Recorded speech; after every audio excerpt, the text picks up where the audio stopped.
Welcome दोस्तों। आज हम बात करने वाले हैं गुरु सेल्स रिप्रेजेंटेटिव एप्लीकेशन के बारे में।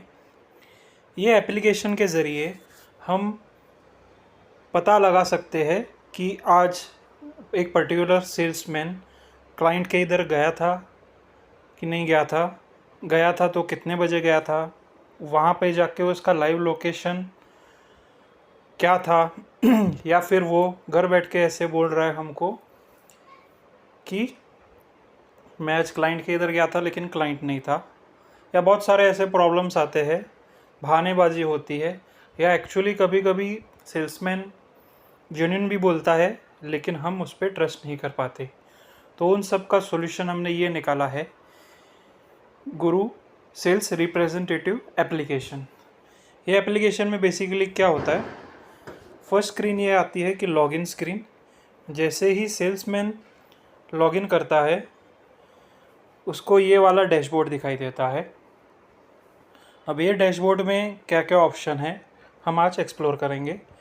फर्स्ट ऑप्शन है कस्टमर विजिट, मतलब आज सेल्स रिप्रेजेंटेटिव कस्टमर के इधर गया हुआ है और जैसे ही कस्टमर विजिट को क्लिक करते हैं तो वो वाले सेल्समैन को अपना एरिया या सिटी दिखाता है। अगर उसके 10 एरिया है तो 10 दिखाएंगे, 2 है तो 2, 1 है तो 1। एक सेल्समैन को दूसरे सेल्समैन का एरिया नहीं दिखता है। हम कैटेगराइज कर सकते हैं अलग अलग सेल्समैन का अलग अलग एरिया वाइज। तो हम सेलेक्ट करेंगे पहले एरिया। तो जैसे ही एरिया सेलेक्ट किया तो यहाँ पे वो सेल्समैन के वो एरिया के कस्टमर्स पूरे दिखते हैं। यहाँ पे ऊपर सर्च ऑप्शन है, वो सर्च भी कर सकता है, जैसे अखिल एंटरप्राइज, ये वो खुद सर्च भी कर सकता है। जैसे उसने उसको क्लिक किया तो यहाँ पे अंदर का और एक डैशबोर्ड आ जाता है। यहाँ पे भी बहुत सारे ऑप्शन है। यहाँ पे जो पहला ऑप्शन है पंच इन, जैसे ही पंच इन को क्लिक करते हैं यहाँ पे एक बार परमिशन देनी पड़ती है। जैसे ही आप परमिशन देंगे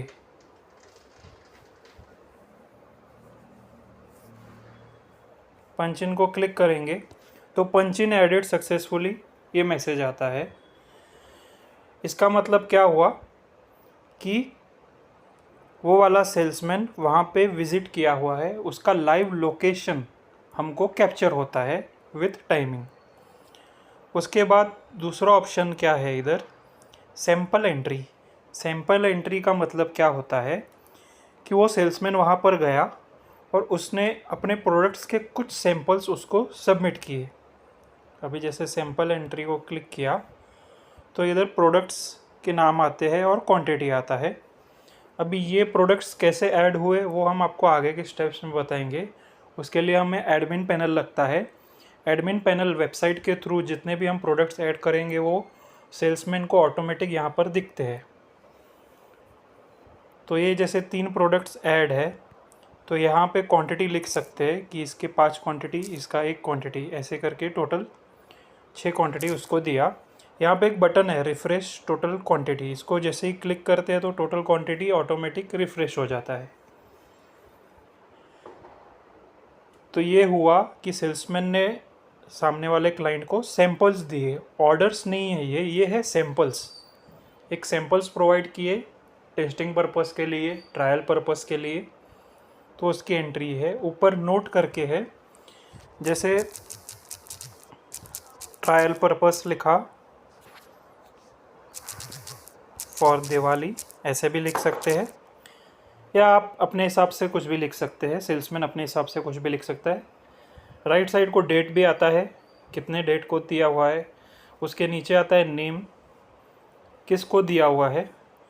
जैसे ये सबमिट होता है तो सैंपल एंट्री का डायरेक्टली जो भी सैंपल उन्होंने दिए हुए हैं, सेल्समैन ने क्लाइंट को दिए, वो एडमिन पैनल पे दिखते हैं, वो हम आपको आगे बताएंगे। अब उसके बाद राइट साइड में और एक ऑप्शन है सैंपल बुक करके। जैसे सैंपल बुक को क्लिक किया तो इधर पुराने जितने भी सैंपल्स वो सेल्समैन ने वो क्लाइंट को दिया हुआ है वो सब दिखते हैं, डेट वाइज दिखते हैं। लेटेस्ट डेट टॉप में दिखता है। अभी जैसे सैंपल नंबर 23 को क्लिक किया तो ये वाला अभी रिसेंटली जो हमने सैंपल का एंट्री किया था वो यहाँ पे दिख रहा है। तो ये हो गया सैंपल एंट्री। अभी इसके बाद क्या होता है कि सैंपल देने के बाद क्लाइंट ऑर्डर भी देता है, ठीक है। तो उसका भी एंट्री हम इसी एप्लीकेशन में से कर सकते हैं। यहाँ पे ऑप्शन है ऑर्डर एंट्री। ऑर्डर एंट्री को जैसे ही क्लिक किया तो ऊपर ऑप्शन आता है कैश है कि क्रेडिट, यानी कि ऑर्डर जो हम ले रहे हैं वो कैश में होगा या क्रेडिट में होगा। तो दोनों ऑप्शन यहाँ पे सिलेक्ट कर सकते हैं। नोट लिख सकते हैं न्यू ऑर्डर फॉर दिवाली, या जो आप चाहे वो लिख सकते हैं। यहाँ पे सिलेक्ट कर सकते हैं क्वांटिटी, जैसे इसका 5 क्वांटिटी, इसका 10 क्वांटिटी। रेट ऑटोमेटिक आता है, हमने एडमिन पैनल पे सेव करके रखे हुए रेट्स, वो रेट्स यहाँ पे ऑटोमेटिक आते हैं।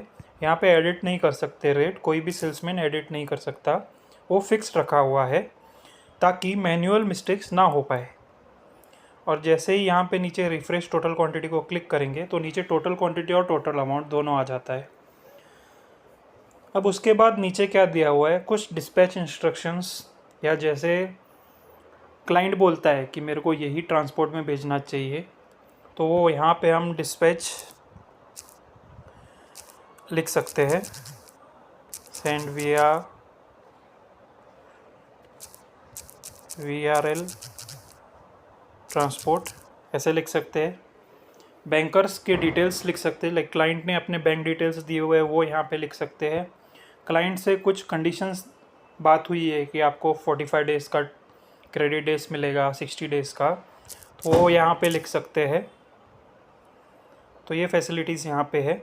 जैसे ही सबमिट तो ये ऑर्डर एंट्री जो होता है वो सबमिट हो जाता है और हम इसी एंट्री को ऑर्डर बुक में देख सकते हैं। जैसे हमने ये ऑर्डर नंबर 17 अभी लिया, तो ये ऑर्डर नंबर 17 आ गया। नीचे डिस्पैच इंस्ट्रक्शंस, क्रेडिट डेज, जो जो हमने वहाँ पे लिखा हुआ था वो सब यहाँ पे हम व्यू कर सकते हैं। तो ये हो गया ऑर्डर एंट्री।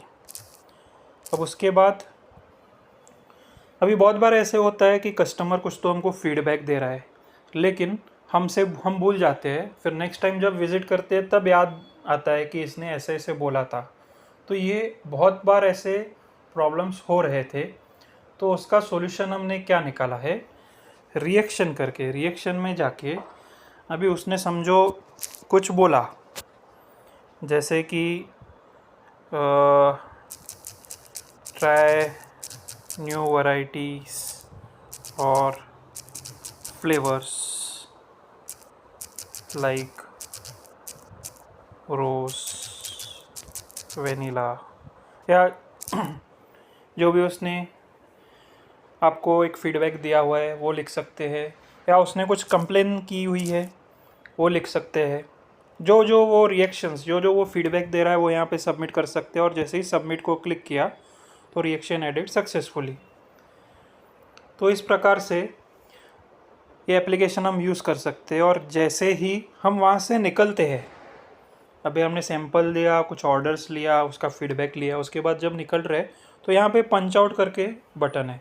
जैसे अपन पंच आउट को क्लिक करते हैं तो पंच आउट एडिट सक्सेसफुली, इसका मतलब क्या हो गया कि आपका टाइमिंग और लोकेशन हमने कैप्चर कर लिया है। ये हम एडमिन पैनल में देख सकते हैं कि इसका कितने बजे वहाँ तक था, कितने से कितने बजे तक था, कितने बजे वहाँ से निकला, वो सब डिटेल हम एडमिन पैनल में देखेंगे, जो आगे आपको बताने वाला हूँ। अभी इसमें क्या रहता है कि डे क्लोज में ऐसे भी होता है कभी कभी, अभी मैं बैक आया, कि इंटरनेट वहाँ पर नहीं है, इंटरनेट का कनेक्शन नहीं है, या वो लोकेशन थोड़ा बहुत ही अंदर है, तो वो केस में यहाँ पे ऑफलाइन पंच दिया हुआ है ऑप्शन। मैं बैक आके यहाँ पे स्क्रीन पे आ गया, तो ऑफलाइन पंच को जैसे क्लिक करते हैं ना, तो इंटरनेट अगर नहीं अवेलेबल हो तो ऑफलाइन पंच कैप्चर कर लेता है और हम क्या कर सकते हैं, जब पूरे दिन में ऑफलाइन पंच वगैरह सेलेक्ट किया, पूरे दिन में हमने 4-5 जगह पे नेट का कनेक्शन नहीं था तो हमने ऑफलाइन पंच किया।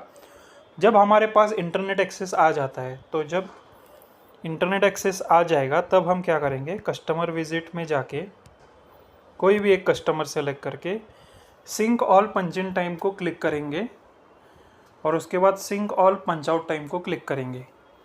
ये ऑप्शन तभी ही यूज़ करना है जब हम ऑफलाइन पंच यूज़ कर रहे हैं। ये चीज़ ओनली तभी यूज़ करनी है जब ऑफलाइन पंच हम यूज़ कर रहे हैं। जिस टाइम पे इंटरनेट हो वो टाइम पे ये ऑप्शन यूज़ नहीं करने हैं। तो ये हुआ अपना कस्टमर विज़िट ऑफलाइन पंच। अब मान लीजिए कि न्यू कस्टमर विज़िट कर रहा है वो सेल्समैन, तो वो केस में यहाँ पे ऐड कस्टमर बटन दिया हुआ है। ऐड कस्टमर को जैसे ही क्लिक करेंगे तो यहाँ पे कस्टमर का पूरा डिटेल, जैसे shop name, customer name, shop का address, town, taluka, district, area, pin code, mobile number, ये सब हम ऐड कर सकते हैं ऑन दी स्पॉट। तो ये चीज़ें भी अवेलेबल है सेल्समैन के लिए। उसके बाद अप्लाई लीव करके ऑप्शन है, वो सेल्समैन को लीव अप्लाई करना है, जैसे from date, from 23 to 25, reason लिख सकता है, कहीं घूमने जा रहा है, ऑन वैकेशन टू मनाली, ये सबमिट कर सकता है। अप्लाई लीव कर सकता है। जैसे ही वो लीव अप्लाई करता है तो वो लीव हिस्ट्री में यहाँ पे देख सकता है कि वो लीव्स अप्रूव हुए कि नहीं। जब तक एडमिन वहाँ से अप्रूव नहीं करता तब तक यहाँ पे अप्रूव्ड नहीं दिखेंगे। अभी जैसे लास्ट वाला अप्रूव्ड है तो वो अप्रूव्ड दिखा रहा है ग्रीन कलर में, और ये अभी तक नॉट अप्रूव्ड है तो वो नॉट अप्रूव्ड दिखा रहा है। तो एडमिन को रिपोर्ट्स भी मिलते हैं कि ये बंदा कब कब लीव पे था, कब कब उसने छुट्टी ली थी, वो पूरा हिस्ट्री चेक कर सकता है। तो ये एप्लीकेशन में customer visit, live location, samples, orders, reactions, leaves, offline punch, customer add, ऐसे बहुत सारे फंक्शनलिटीज़ है जो वो यूज़ कर सकता है ये एप्लीकेशन में। और यहाँ पे लास्ट में है सैम्पल बैलेंस। हम वो सेल्समैन को कितने सैम्पल्स दिए थे, उसने आगे कितने फॉरवर्ड किए और उसका करंट बैलेंस क्या है। अभी जैसे ये माइनस में दिखा रहा है, माइनस में इसलिए दिखा रहा है कि उसको एडमिन ने उसका सैम्पल का एंट्री करके नहीं लिया हुआ है। जब एडमिन प्रॉपरली सैम्पल का एंट्री उसको अलोकेट करता है, अभी फॉर एग्ज़ाम्पल उसको ये 3 प्रोडक्ट्स है, एक का 20 क्वांटिटी दिया, एक का 50 क्वांटिटी दिया, एक का 100 क्वांटिटी दिया, तो सैम्पल का बैलेंस भी मेंटेन होता है कि किस सेल्समैन को कितना सैम्पल्स दिए थे और कितने उसके पास बचे हुए हैं, बैलेंस में है। तो ये सब यहाँ पे मेंटेन होता है। तो ये सब था गुरु सेल्स रिप्रेजेंटेटिव एप्लीकेशन के बारे में। अभी हम चलते हैं एडमिन पैनल पे, जहाँ पे आपको रिपोर्टिंग पता चलेगा, प्रोडक्ट्स कैसे ऐड करते हैं, सेल्समैन कैसे ऐड करना है, क्या क्या रिपोर्ट्स मिलते हैं, लीव्स कैसे अप्रूव करनी है, सैम्पल्स कैसे अलोकेट करने हैं, ऑर्डर्स चेक करने हैं, कौन सेल्समैन किधर किधर गया था, एक कस्टमर को कितना बार उसने विज़िट किया था, वो सब डिटेल हम अभी एडमिन पैनल पे चल के देखेंगे।